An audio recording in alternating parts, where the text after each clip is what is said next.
Hello everyone, this is Moses from Zaatar Gardens. In this video I'm going to be talking about the Santa Rosa Plum. This tree here is a 4-in-1. This is the plum. To the left is an apricot. Behind this is a nectarine, and to the right is a white peach.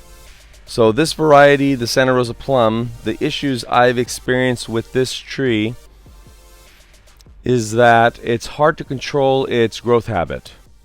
And you would say, oh, that's not that bad of an issue.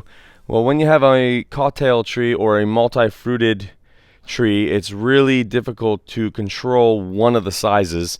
And I'm glad I planted this on the sunrise side, not the sunset, so it doesn't cast too much shadow over the other varieties. So keep that in mind, because this tree will outgrow anything else. This tree grows, I would say, in a year 10 feet plus.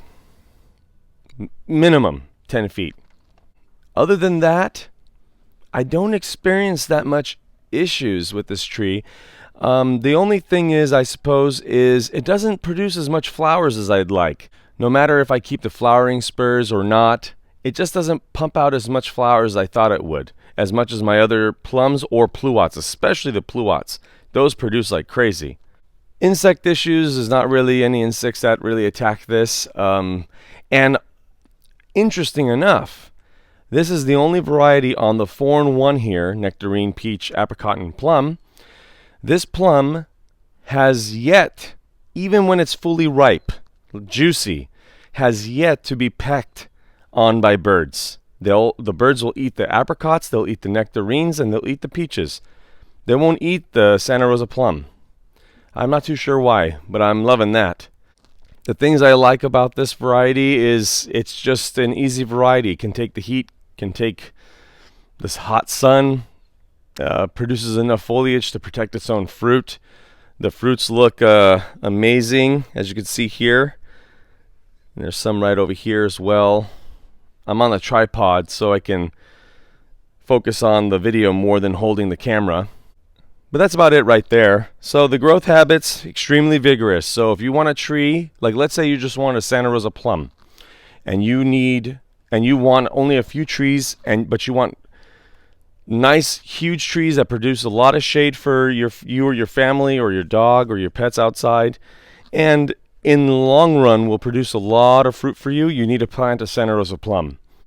Now how I grow this tree is I put about 3 to 6 inches of wood chips underneath, and I drench it with fish emulsion and seaweed on a bi-monthly basis.